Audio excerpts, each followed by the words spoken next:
My name's Bill and I'm an alcoholic, and this show is called Maze. I don't suppose I'll ever know what the life's chances are of suffering from an addiction problem, where percentages and statistics, they paint a pretty good picture, but statistics are just that, they're statistics. And what are the chances of overcoming an addiction? Well, that's borne out by statistics as well. I know what I've seen in my time in recovery, and the life chances of a long-term recovery from alcoholism are slim. And by slim, I mean very, very slim. Very few of my fellow travellers in the rooms of Alcoholics Anonymous from, over the last couple of decades have stayed sober. But for the ones of us who have taken that recovery, and we have turned it into a lifestyle choice, into a long-term sobriety, we fill the rooms, the meeting rooms of Alcoholics Anonymous, worldwide to overflowing. It's an amazing feeling to see so many people in each meeting of Alcoholics Anonymous changing their lives around and bringing new and special choices into those lives and exercising those choices so that they don't need to drink again. Something I didn't know until this morning was this. What was the difference between a maze and a labyrinth? Well, the answer is this. A labyrinth has one entrance and one exit. And as long as you keep walking, you'll get to the end. Whereas a maze also has one entrance and one exit, but has multiple choices along the way.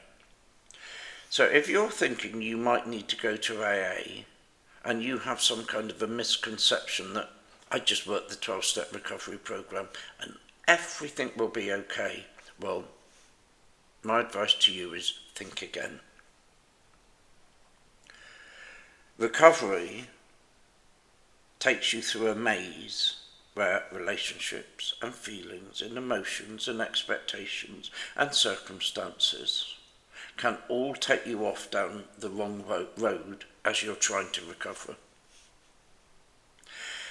And more often than not, they could well take you back to a drink. Alcoholics Anonymous, however, is a labyrinth where it's very straightforward. You turn up, you get a sponsor, work the steps, invite a higher power into your life. You work the program of change every day. You do as you're told, and you need never drink again.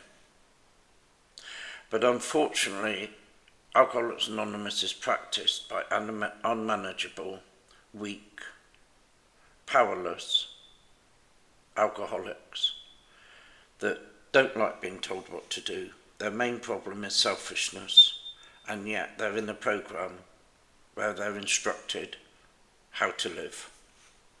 Getting sober and staying sober is probably somewhat of a lottery, where some people get there and some people don't.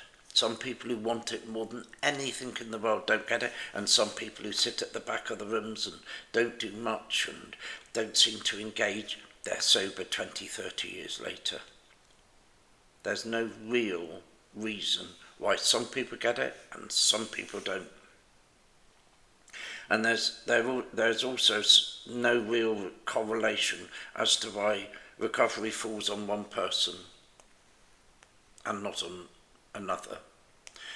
They say Alcoholics Anonymous is a program where it doesn't matter your colour of your skin, where you come from, if you're tall and short, rich or poor, what your background was like.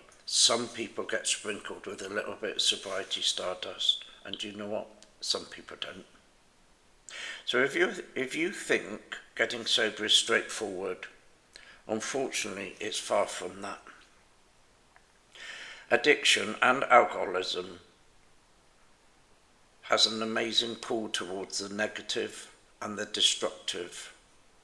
It's a roadmap of pluses and minuses, where just the chosen few will make a long-term recovery. No one in Alcoholics Anonymous ever got drunk by making mistakes, because if that was so, we'd all be drunk. But justifying those mistakes, pointing the finger, taking other people's inventory, and not looking at ourselves will lead us to picking up a drink. So just for today, looking at what my part is in things has saved my sobriety on many occasions. And probably the best bit of advice I was given was this: if you find yourself on the wrong path in that maze, in your own personal maze, pick up the phone before you pick up a drink. It's a lifesaver. It may well take you back to where you need to be in recovery, and that's towards the exit that leads to a life not only sober, but to a life beyond your wildest dreams. Bill the Shirt, Bristol.